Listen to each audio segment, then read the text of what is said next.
Welcome to Kiss the Reviews. I'm Armando. That's Corey. And today we're doing 1988's Colors. Before we get started, if you would like to follow Corey or me on Twitter, you could follow me at Junior D's. You could follow Corey at Idle Poncho. And let's get off and running with Colors. So, Colors has a star-studded cast. I'm going to start off by saying this. Fantastic actors and actresses. But this one stars Sean Penn as Danny McGavin, Robert Duvall as Bob Hodges, Maria Conchita Alonso as Luisa Gomez, Randy Brooks as Ron Delaney, and a bunch of other cameos by Don Cheadle as Rocket, Gerardo Rico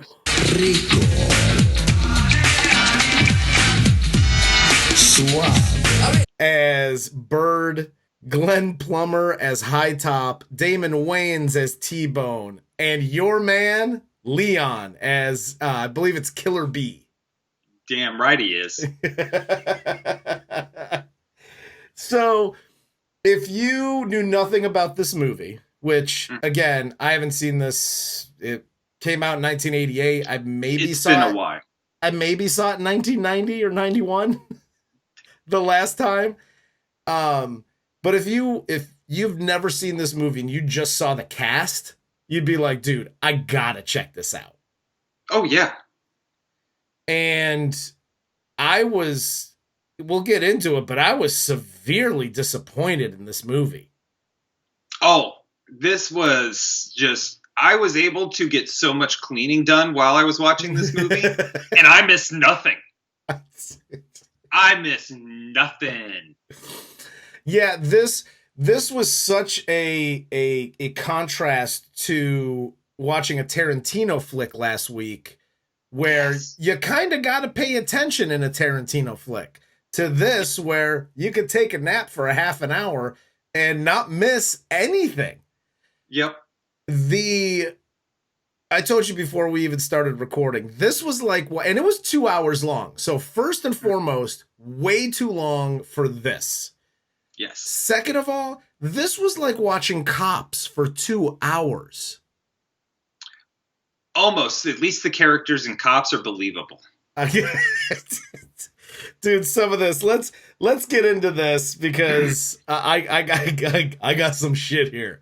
So this movie opens up. They're in the police briefing room. Sean Penn's the new brash cop making jokes. Duvall's the vet that gets stuck with the new brash cop, and he's trying to teach him lessons throughout, and Sean Penn doesn't want to listen because he's young and full of piss and vinegar and constantly brushing his hair.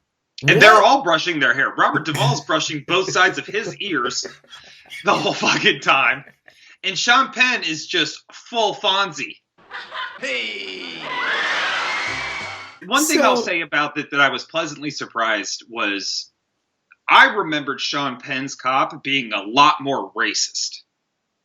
As do I. There's a lot of subtle racism in this movie. I remember the movie being very overtly racist. Yes, I actually thought there was a lot more N-words being used by the police in this, and there wasn't. There wasn't at all. No. It turns out Mark Furman was not in script approval. No way. I was very excited to see that Sean Penn's just a fucking asshole. Yeah, he's just a psycho. Exactly. He's just a cowboy who wants to clean up the streets, and he's trying to bust everybody for one crack rock. One rock of one crack. A crack rock. Is that enough? Is one crack rock enough? After that whole opening scene, you have the drive-by shooting. Yes, where Don Cheadle shows up and he goes, drive-by. And then he disappears for 3/4 of the fucking movie. And then it turns out he's been hiding in a shed in South Central somewhere, I think close to the Watts Towers, because it seems like everybody crashes into the Watts Towers in this movie. And listening to Ice-T the entire time. And what you doing with that up under your shirt? Oh man. I'll say this about this movie: the soundtrack was good. That's the one. The I'll one say positive. this: I don't know if you're a nightmare walking, but you're a fucking nightmare driving. Because nobody can drive in this movie. So Hodges then shows McGavin the ropes, how he does things. Sean Penn just wants to chase bad guys down, do cowboy shit, and Duvall lets a group of kids go after Penn finds, 2 crack rocks on him. Yep. Duvall tells Penn the bull story. Well, these 2 bulls are sitting on a grassy knoll, and the baby bull says, "Hey, Pop, let's run down and fuck one of those cows." But the papa bull says, "No, son, let's walk down, fuck them all."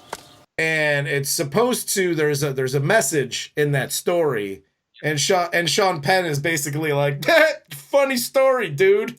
I'm gonna go hit on this Hispanic chick that gave me coffee or whatever. They get in their car and they get hit by a rock and chase these kids down. And it's the 21st Street Gang, which is basically a hodgepodge of dudes and chicks. And like, this is the Newsies, essentially. Like the kid who gets shit thrown on his house and Can't Buy Me Love. You shit on my house, man. No. Is somehow a Vato in this. I was literally that was the one note that I wrote down was one of these Hispanic gangsters is the "you shit on my house" kid from Can't Buy Me Love. Like, yeah. You couldn't find one more ethnic person to play that role. You had to go get Malachi. I think not, Isaac. You are the one who's lost favor with them. He sounds like an idiot. He's just even like, you putting it in air quotes that he's Hispanic was cultural appropriation. There's no he has to hang out under an overpass this whole thing because he's gonna get sunburned. What the fuck is he doing in this role? He's wearing SPF cement through this whole thing. So they Malachi is apparently in this gang. Cool. And he gets arrested, goes, "Top of the morning to you, Sean Penn. What did I do wrong today, laddie?" Listen, note to the producers of this movie and the people who casted this. Take a hint from True Lies. Italians are very ethnically versatile. You could put them in pretty much. Listen, you put a do-rag on them, they could be Hispanic, they could be, Middle Eastern and True Lies. Like, we're a versatile people. You went and got the ginger of all gingers. Yeah. So, hey, essays, what's going down today on the streets? that's Vatos. what he sounds like. You've been talking to Bird too long, eh?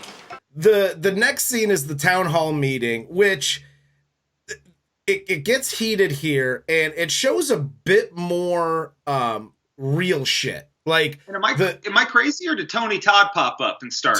Tony Todd did pop up and start yelling here, and this was like the most real. And not to get all serious, but like, this was 1988, right? Mm-hmm. And it's 2021. And ain't much changed in 33 years. Like, Nothing has changed. Even to the extent where the guy who stands up and tries to help is like, "Well, do you know where your kids are at?" Sir, do you know where your kids are right now? They keep talking about plans to get rid of gangs, and they keep talking about this is what we need to do, and this is what we need you to do. And the cops are like, well, this is what we need you to do. But nobody ever actually has a fucking plan. No. There's no plan outside of arrest the guy with 1 crack rock. Like, that's your plan. Is that enough? Is 1 crack rock enough? They're like, if we just arrest this small guy, he's going to talk, and then it's going to move up. And then if they all testify in court, can we all grow up, for God's sakes? I'm not even putting a PSA on this. Grow the fuck up. That world does not exist. Well, and the reason I like Duvall's character in this because like Sean Penn's like, I want to arrest this guy who's a small-time dealer. Like, Duvall's like, that's not the guy. That's the guy that we make friends with. These kids are the kids, like, they know who I am. He has like some brand equity. Hodges has brand equity in that neighborhood. Everybody knows who he is. Nobody really fucks with him. And they give him information from time to time. He helps them out. They help him out. That's how if you want to catch people that are higher up the rung on the ladder, that's how you do that. And nobody else seems to like get with that plan. So they're like, cool, let's kill everybody and arrest everybody. Fine, whatever. They cut to the funeral. This was not meant to be comedy, but it was comedy to me. They cut to the funeral of the kid who dies in the drive-by. And the preacher's on the pulpit, and we're not going to be scared of these gangsters that are coming through, and a drive-by happens, and he's like, get down! Everybody! Well, it's okay, because Tony rushed outside to go solve the problem. Oh, yeah. When I see on television people dressed up in like the Pharrell Ranger hat and suspenders with like their fucking sweaters on. Yeah. Bro, 1988 Bloods and Crips were not dressed like that. These fucking guys look like they're in New Edition. It's a fucking joke. Yes. Well, here's the other thing too. Like this starts out as Blood and Crip, and you know, the Don Cheadle is part of the Crips, and they do the drive-by on the Bloods, and that becomes a thing. And they even show them in the jail where they're both on either side of the cage and they're all yelling at each other. And I'm like, okay, that's a great scene. And I'm like, this is going to be awesome. And then enter this third, the third party, like the green party that comes in. Newsies. The Newsies. And it's like the whole movie takes a completely different turn, and it's about them for the rest of the movie. And you don't hear about Bloods and Crips the rest of the movie until Glenn Plummer gets arrested, and then he gets the shit beat out of him in prison by his own gang, because he was working with the Crips and yada yada. But you also have like the dinner scene, like, because after this after the funeral, or during the funeral, you have the drive-by, right? And they go on the chase. Car crashes. Penn crashes Duvall's car because he's driving Duvall's car for some strange reason. As you do. And they're upside down. It's like funny comedy moment. Hey, my wife wants to meet you. Great, cool. So they do the dinner thing. Sean Penn takes Louisa to dinner. He's asking her out, and then it cuts away, and you don't hear about her. And then all of a sudden she's at this dinner with them. But then it's like, she could have been used as such a great character to drive Sean Penn's character arc. Yes. And show him the light, and we're all the same, yada, yada. But instead, again, like Don Cheadle, she just disappears until she's fucking a homeboy. Yeah, well, and that's the funny thing, because like I was like, oh, this is a good like B plot to this. Yeah. His relationship with her, and maybe he learns something. Or maybe he doesn't, and it ends up the way it ends up, but at least it's there. It's just like, he hits on her, she disappears. He shows up with her to dinner, they bang, she disappears. He sprays the kid with spray paint in his face, and then she disappears until he comes back to talk to her, and she's like, oh, Pac-Man, I don't like you, and everybody here hates you because that kid you spray painted was my cousin. And he's like, ha, you sure do got a big family. And that's it. And then you don't see her until they raid the one house, or it was after the drive-by, where they go in to secure the house, and he sees that she was banging Larry. There is no flow to any story here whatsoever. No. None. You're right. There absolutely isn't, because it just cuts from scene to scene to scene with almost no context and no continuity. And it's just like, oh, this thing happened, and then this thing happened. And then in the middle of this, you now have, you have Sean Penn going fucking cowboy and like, I'm arresting everybody. He arrests a small-time drug dealer. And then Duvall's like, I'm finally upset with you. And then throws him into the room and gives him like a little talking to. Basically tells him like, you're mad at the world and I'm part of that world. Like, I'm in that world and I'm fucking done with you. But then continues to go out on rides with him and whatever the fuck. Who cares? But it cuts to Sean Penn then working out to where Sean Penn, and I'm like, okay, here's more of a character arc. Sean Penn apologizes, and Duvall's like, yeah, dope. I just put in for a new partner because you're a piece of shit. And just like when you're in a relationship and it's not working out, just leave. You're not fixing anything. Which is great advice, by the way. It is great advice. I thought it was great advice. And so you think that like, oh, he's going to get a new partner. But then the next scene is them riding together again to go bust the cocaine cowboys or whatever the hell they're busting. They try to get information on him, and then they get information from Frog because, you know, Damon Wayans, he's talking about them putting a hit out on Sean Penn, how Rocket's putting a hit out on him because everybody hates him and he's Pac-Man and yada yada. And they get this information. They find Rocket's van. They pull it over. Rocket's not in it. It's two dudes. They take him in for interrogation. There's this weird thing about who's Rocket's girlfriend. It was that chick, that one chick. That whole scene was a mess. Yeah. And they bust in. They apparently find Rocket's girlfriend. They bust in to that house, and it's your boy Leon laying pipe. Right. Fucking. Not messing around. He is straight fucking. Oh, yeah. He's hitting that shit.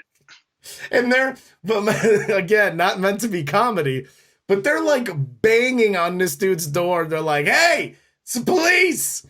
He don't hear a goddamn thing. They all sit and watch him for a minute. And my thing is, guns drawn, watch a dude just bang. Guns as hard as their dicks and just watching everything. And my thing is, let the man finish. Right. You got him. Cold stone. He can't go anywhere, even if he sees you and he decides he doesn't want to finish and he's going to reach for something. Yes, still got it. Bro, just do your thing. Yeah. He goes to reach for his pants, and the one white cop's like, he's grabbing a gun! Shoots you him. knew that guy was going to shoot fucking everybody. Oh, dude, he's literally the fucking problem we're all facing right now. If you're, first of all, if you're a white cop with just a mustache, you need to be fired. That's my new Twitter hashtag. Because immediately, if I see a white cop with just a mustache only, I'm like, that's a dirty cop. Yeah, or you better be on your way to filming the porn. Those are the only two excuses. Hey, fuck you. They find out that there's a hit out on Sean Penn, to which they really do nothing about it. They talk about it in the hallway, and then nothing. But then Don Cheadle finds out because he does quick maths about this guy's Damon Wayans is in there and Frog was in there at the same time, so it must have been Frog. And I was like, bro, those 2 points were like here. And I don't know how you connected that shit that quick. 2 + 2 is 4. -1, that's 3 quick maths. That guy can play the Kevin Bacon game better than anyone. So he decides to put a hit on Frog. I guess it's a hit because they execute this drive-by during the party when Frog gets out of prison, and everybody's unscathed. Nobody gets hit. Nobody gets hit by a stray bullet, though because they're sick dance moves. Even though Malachi looks like he gets shot, but he's cool. Apparently he was just fucked up on his sherm, and cool. So I wanted to see Malachi die in this. Like, dude, he pauses like, like I'm like, oh, he's getting fucked up. That's why you put him in so we could actually enjoy a death in this movie. Yeah. And nope. This is where Sean Penn finds out that Louisa is banging Larry, and he gets the feels and like, oh God, I'm sick to my stomach. This is the one time he actually does like the right thing. Yes. Like he just like, oh fuck, that's gross. Like anybody would feel. And then they turn around and fucking leave. Yeah. Well, he But leaves. He just loses her shit. But I was going to say, he leaves, but not before Louisa talks shit all the way out the door. What's the matter with you, man? Hey. Hey, Pac-Man. Hey. Hey, Pac-Man. Hey, man. All the way down. And I don't get it. Like, one, there's you no just got context. Yeah. Calm down. Why are you so angry? I don't know how it works there, but that's not how it happens here. I'm pretty chill. 2, again, you're kind of outing yourself to everybody that you're partying with right now. Yeah, that you bang. You were fucking a cop. Yeah, you bang Pac-Man. 'Cause I got Pac-Man fever. Pac-Man fever. And again, it went against everything in her character. Like, Exactly. nothing to her character led to that scene. No. Nothing. Well, because she disappears, and the next time you see her, she's banging old dude. Like, Yeah, like so the cop you were fucking spray painted your cousin, and now you're just like, and now you're like, fuck it, I'm all in. yeah, I see that again. I'm glad I didn't get that either. I was just like, how did we get from A to B on this?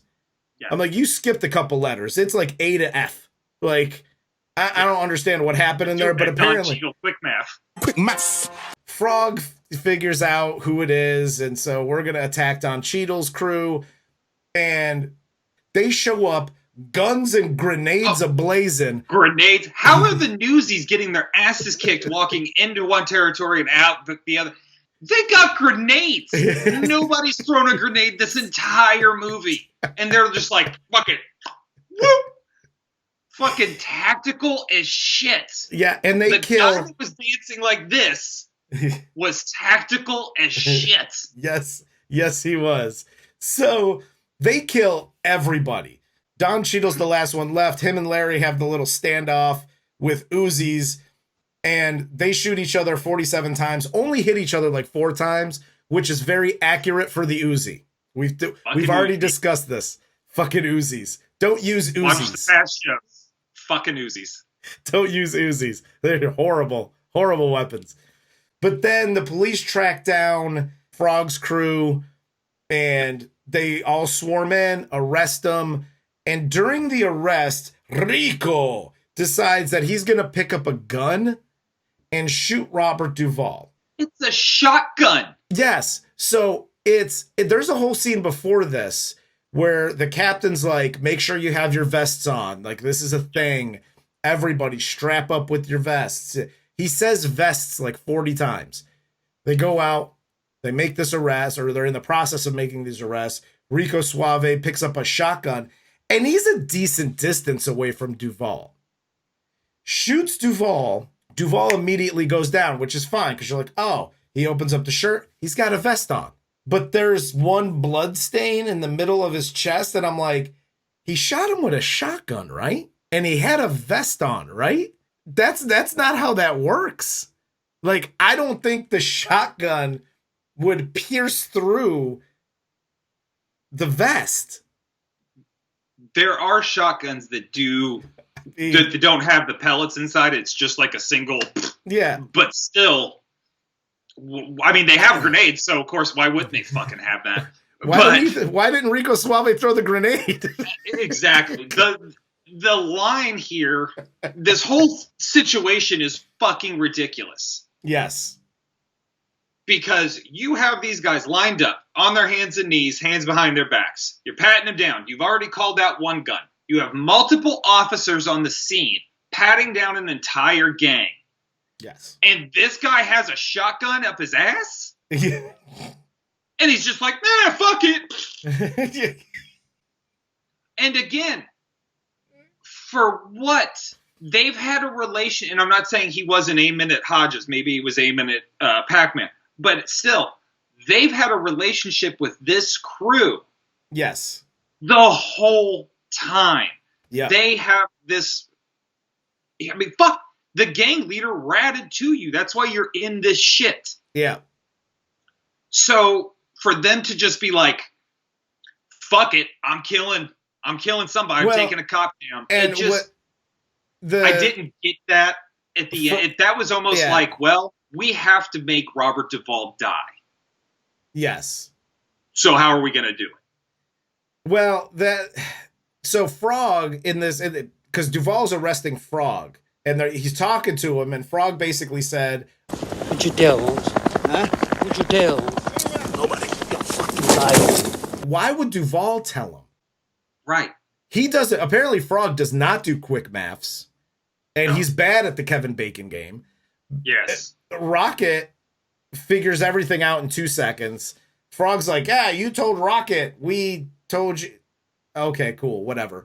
So Robert Duvall dies in Sean Penn's arms, and then end scene, cut to Sean Penn driving around another new cop.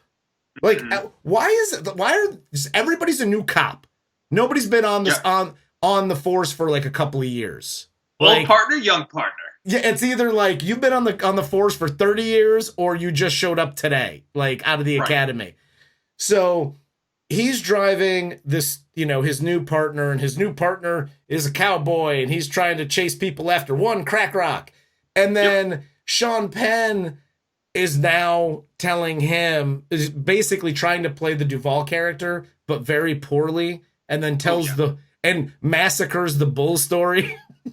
The older one says to the younger one, no, the younger one says, yeah, which again, I guess that was supposed to be funny. Yeah. But instead it's like, oh, you didn't really learn shit. Yes, exactly. Look, this fucking movie, if I may, I'm just going to go ahead and skip ahead. This movie's fucking garbage. It's complete trash. There's a much better version of this movie that was made about, I don't know, 20, 30 years later called End of Watch with Jake Gyllenhaal and Michael Pena. Colors is the first draft of that movie. Yes, absolutely, 100%. End of Watch is the movie you should be watching. End of Watch is the movie that Colors wished it was. Colors is basically, it gives you two well-written characters that you don't really get to see any of, which is Robert Duvall and Sean Penn, and then a fuck ton of stereotypes from every minority in there. Yeah, absolutely. And that's it. And I texted you, like right after I got done watching this, I literally texted you and wrote, does this movie have a plot? It just seems to jump from like scene to scene with like no purpose. There was no purpose behind it. Like maybe, Don Cheadle he's trying to get drugs from the Colombians. I'm just spitballing here. But something where you have to like cut off the deal that gets done at the docks or whatever. Something that makes any of like that gives you some sort of payoff as the viewer. Much as I dreamed in Pulp Fiction that Quentin took over for a different actor during his rough monologue. Yes. In this movie, I like to believe that they did that. They had a very great story showing the two parallels of the cops and the gangsters. And the cops are doing this and the gangsters are doing this. And they're planning and they're scheming. And everybody's just as intelligent and trying to outsmart the other one. Yeah. And some white motherfucker saw that and went, there's no fucking way you're doing that to my FOP. I give every fucking year, Charlie. No way, Buster. And that's what happened. All got cut. I did like how it was, you did have the cops' perspective and you did have the gang's perspective, but it was very like skin deep. It didn't get any deeper than that. Like, it was you showed the Sean Penn and Robert Duvall sitting down to dinner, which is typically in these movies where the cops kind of form a bond. Somehow, some way, they form a bond at this family dinner. Fine. They have talks. They're kind of sorting their shit out. Sean Penn still decides he's going to be a dick. There's none of that on the gangster side. You get the Newsies having their little party where I got to watch two fucking guys do the electric slide. Again, how many movies do I got to watch minorities do the electric slide in? Dude, I get it. Well, and then you have Randy Brooks, who like goes to the Green Party gang and has like the discussion with them, like has a sit down with them because Robert Duvall asked him to, and is like, hey, you guys need to get out of the gang because this gang life is bad news. And you have that whole scene, and it's like, what the fuck is this? Because this isn't a thing. Like that whole scene, that's why that's why I say it's just like this hodgepodge of like, let's get every goddamn stereotype, whether it's from the cop side or whether it's from the gang side, and let's just put them all together. And let's introduce the Bloods and the Crips, but then not talk about them again for the rest of the fucking movie. Nope. Like, it has the beginnings of a really good, gritty movie, and then it's lost about 20 minutes in. After about 20 minutes or a half hour, like that whole first half hour was really good. Well, you can even tell they phoned it in during that scene where he comes in and he's like, you guys need to get out of this gang. And they're like, no, this guy loves me and I love him. Yeah. Cool. There's so much more. Yes. What comes with that life and why people are drawn to that life. I don't care if it's Italian mafia, Irish mafia, fucking Bloods, Crips, whatever. There is something so deep and ingrained in that environment that draws you to that life. And they're just like, no, man, this guy loves me and I don't know my dad. Nah. Well, see, fuck out of here. So here's the other thing too. And again, I don't want to drag this on, but when I watch these movies, and at the end of this one, I thought about all of the Italian mafia movies. There's plenty of gangster movies. Scarface, you know, the Godfather, Goodfellas, all these. These movies romanticized the gangs, the Italian mafia, or when you go into Scarface, like all that shit, the shit in Miami and the whole cocaine era. It glamorized it.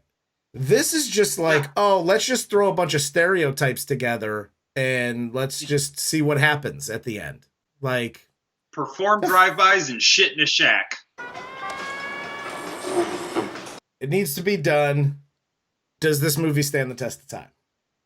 No, absolutely not. Go watch End to Watch, as I said before. It is a far superior movie with an actual plot, actual acting on both sides of the fence. And that's where I would go. This is just, it's not good. No, it's just, there's no story. It doesn't, I don't think it holds up. Although, like, again, if you just want to see some entertaining stuff and police chases and a random grenade used, and there's scenes. Brent Serpico. Yeah, there's scenes and things that are decent in this movie, but just as a whole, it doesn't stand up, and I probably won't watch this again, even though all of the acting in this is great. Like, everything is good. It just falls flat for me. Yeah, everybody did their jobs in this except for the story writers. Exactly. So, yeah, that's all I got, man. You got anything else? Fuck no. Hopefully next week's request is so much better. Yes, we are. Keep sending in the requests. We are putting them in the random generator. And that's right. When the random generator says what we're going to do, that's the request we're doing that week. So keep sending in the requests, keep commenting, share us with your friends. And yeah, that's all I got for Corey. I'm Armando. This is Kiss the Reviews, and this was 1998's Colors.